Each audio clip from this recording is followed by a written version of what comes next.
पाकिस्तान की मैशत के लिए अच्छी खबर। IMF और पाकिस्तान के दरमियान स्टाफ लेवल मुआहिदा तय पा गया। मंजूरी के बाद पाकिस्तान को $1.2 अरब मिलेंगे।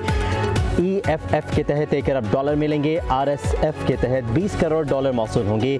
IMF की जानिब से एलामिया जारी। पाकिस्तानी मैशत में इस्तेहकाम, मार्केट का एतमाद बहाल और ज़र मुबादला में इजाफा। रिपोर्ट करंट अकाउंट 14 साल बाद सरप्लस में। मालियाती खसारा प्रोग्राम के हदफ से बेहतर, महंगाई कंट्रोल में आई। पाकिस्तान ने सैलाब के बावजूद 1.6% प्राइमरी सरप्लस जाहिर किया। टैक्स इस्लाहात पर अमल दरामद जारी रखा।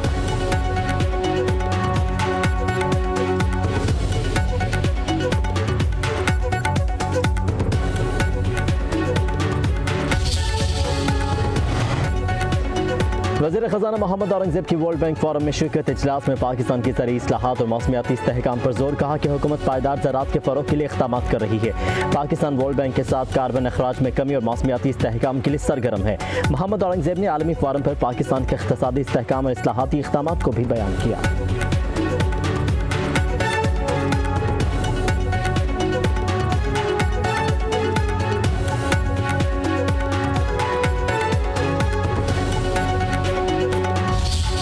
अफगान तालिबान और फितना खवारिज की क़ुर्र में बिला इश्तियाल फायरिंग। पाक फौज का दंदान शिकन जवाब। 6 टैंक पोजीशन और पोस्टें तबाह कर दी। तालिबान और फितना खवारिज के मुताबिक कारिंदे के हलाक। एक अहम कमांडर हलाकत की भी इतला। तालिबान साथियों की लाशें छोड़कर फरार। एक बॉर्डर पोस्ट पर सफ़ेद झंडा लहरा दिया। सिक्योरिटी ज़राए के मुताबिक मुंह तोड़ जवाबी कार्रवाई में मुताबिक अफगान पोस्टों को शदीद नुकसान।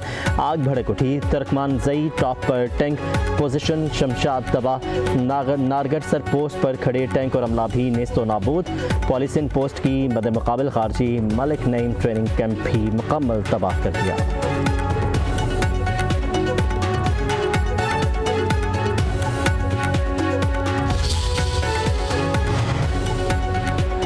अफगान तालिबान आपस में लड़ पड़े। सुबह बदख्शान में तालिबान के 2 ग्रुपों के दरमियान झड़पे। 10 से ज़ायद हलाक, मुतादिद ज़ख्मी हो गए। ज़िला यबान में सोने की कान पर कब्जा बरकरार रखने के बायस तसादुम हुआ। हलाक होने वालों में ज़िले कानूनी अमूर के डायरेक्टर और ट्रैफिक डायरेक्टर भी शामिल।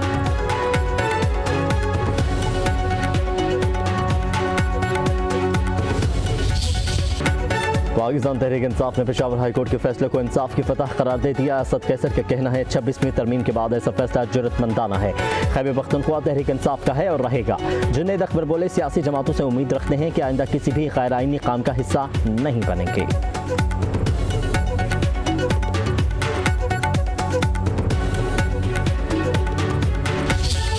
पहले भी कहा है कि हमेशा कॉन्स्टिट्यूशन को फॉलो करेंगे और मैंने कभी भी ये नहीं कहा कि हम वोट नहीं लेंगे। मेरा जवाब हाई कोर्ट में जमा हुआ है। मैं ऑफिशियल एंगेजमेंट पे यहाँ पे आया था। आज रज़ा रबानी साहब ने जो गज़ा के बच्चों पे किताब लिखी हुई थी ये भी थी, ख़त्म हो गई क्योंकि हमारे पास स्पेशल प्लेन नहीं होता।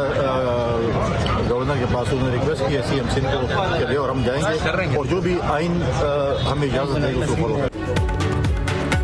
गवर्नर फैसल करीम गुंडे कराची से पेशावर पहुंच गए। कहते हैं, मैंने तो कभी हलफ लेने से मना नहीं किया। हमेशा कहा कानून और आइन पर अमल दरामद करेंगे।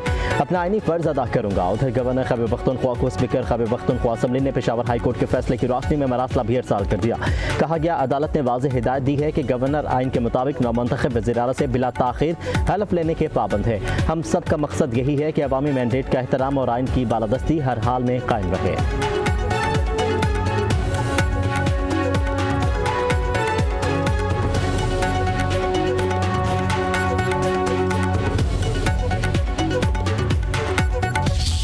गवर्नर साहब,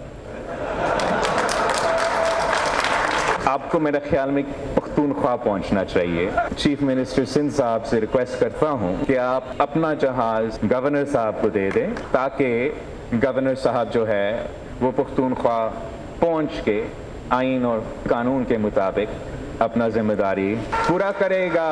जो भी अदालत का हुक्म होगा उस पर अमल दरामद ज़रूर करेगा। खैबर पख्तूनख्वा जाएं और आइन और कानून के मुताबिक जिम्मेदारी पूरी करें। बिलावल भुट्टो जरदारी ने फैसल करीम कुंडी से कहा, वज़ीर आला सिंध से दरख्वास्त करता हूं कि अपना जहाज गवर्नर KP को दें।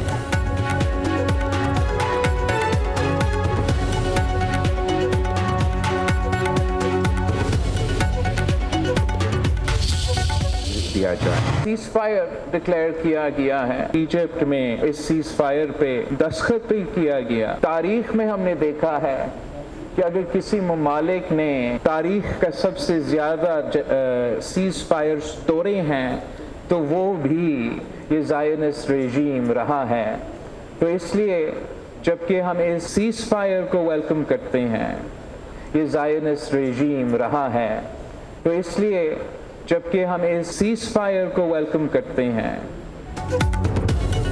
सिंध का मुकाबला किसी शहर या सूबे से नहीं, हम तो दुनिया से मुकाबला करने वाले हैं। शायद किसी को मालूम ना हो, खैरपुर में भी एक स्पेशल इकनॉमिक जोन है जो दुनिया के बेहतरीन इकनॉमिक जोन में शामिल है। ये तो सिंध हुकूमत का एक कारनामा है जिसको दुनिया ने तस्लीम किया है। चेयरमैन पाकिस्तान पीपल्स पार्टी बिलावल भुट्टो जरदारी का कराची में तकरीब से खिताब, कहा कि दुनिया में गुज़श्ता 2 साल में तारीख की सबसे बड़ी नस्ल कुशी और बच्चों की अमवात देखी गई। तारीख में सबसे ज्यादा जंग बंदी तोड़ने वाला मुल्क इजराइल है।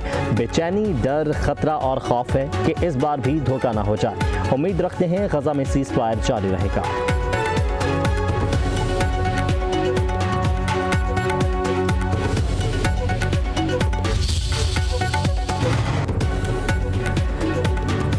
ऐवान सदर में पीपल्स पार्टी का अहम मशावरती इजलास, अवामी मुफाद में हुकूमत आज़ाद कश्मीर के साथ सियासी तावन जारी रखने पर इत्तफाक।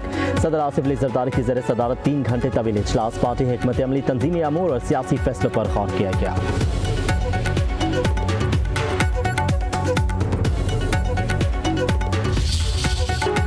फरीदगंज में DLP का पुरतशद्दुद एहतजाज, कानून नाफिज करने वाले इदारों पर हमले, मुतअद्दिद मुलजिम गिरफ्तार, साद रिजवी और चंद दीगर रहनुमा फरार हो गए। 12-13 अक्टूबर के पुरतशद्दुद एहतजाज में एक पुलिस अफसर शहीद और दर्जनों अहलकार जख्मी हुए। पुलिस सराह के मुताबिक हजूम ने पथराव, डंडे, पेट्रोल बमों समेत तशद्दुद आमेज हथकंडे इस्तेमाल किए। मुतअद्दिद पुलिस अहलकारों से असलहा छीन कर फायरिंग की गई। पुलिस ने बड़े सानहे से बचने की कोशिश में आंसू गैस और लाठीचार्ज किया। रिपोर्ट के मुताबिक कम अज कम 40 सरकारी और निजी गाड़ियां जलाई गई। मुतअद्दिद दुकानें भी नजर आतिश हुई। पुरतशद्दुद मुजाहरे में 48 पुलिस एहलकार जख्मी, 17 को गन शॉट्स के जख्म आए। तसादुम में 3 TLP कारकुन और एक राहगीर जाबाग, 30 शहरी जख्मी हुए।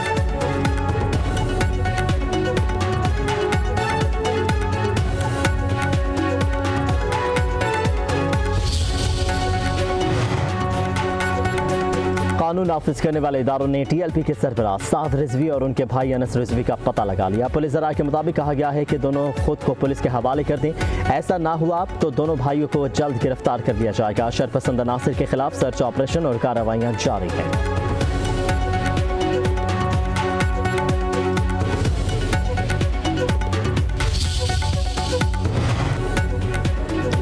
पंजाब पुलिस का सरबराह TLP साद रिजवी के घर पर छापा, करोड़ों रुपए और जेवरात बरामद। बरामदगी तफसीलात जारी। छापे के दौरान 14 करोड़ 44 लाख की पाकिस्तानी करेंसी बरामद। 6 करोड़ 34 लाख से ज्यादा मालियत का 1 किलो 922 ग्राम का सोना मिला। भारतीय करेंसी समेत बरतानिया, कनाडा, सऊदी अरब, UAE की करेंसी भी बरामद। गैर मुल्की करेंसी की मालियत 25 लाख रुपए से ज्यादा है।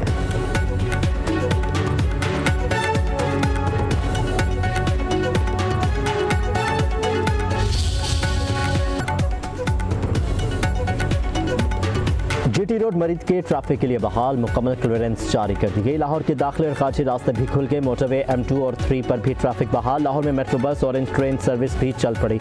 इस्लामाबाद में हाईवे एक्सप्रेस को आम ट्रैफिक के लिए मुकम्मल तौर पर खोल दिया गया। फैज़ाबाद 4 मुख्तलिफ पॉइंट से ट्रैफिक के लिए सी। रावल डैम चौक से फैज़ाबाद जाने वाली सड़क भी आम ट्रैफिक के लिए ना खुल सकी। मेट्रो बस सर्विस जुड़वा शहरों में जज्बी तौर पर बहाल।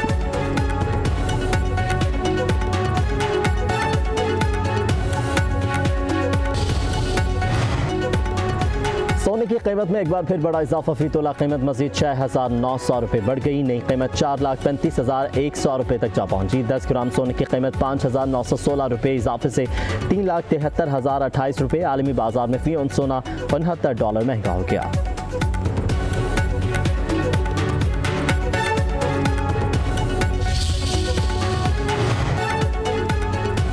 पंजाब में नया बल्दियाती बिल मंजूर होने के बाद इलेक्शन कमीशन का नया हल्का बंदियों का ऐलान। हल्का बंदियों का अमल 31 अक्टूबर तक मुकम्मल किया जाएगा। 8 दिसंबर को खत्मी फहरिस्त जारी किए जाने का इम्कान। बल्दियाती इंतखाबात रवा साल दिसंबर के आखिर में मुतवक्के। इलेक्शन कमीशन के शेड्यूल के बाद लाहौर हाई कोर्ट ने बल्दियाती इंतखाबात न करवाने के खिलाफ जमात इस्लामी की दरख्वास्त निपटा दी।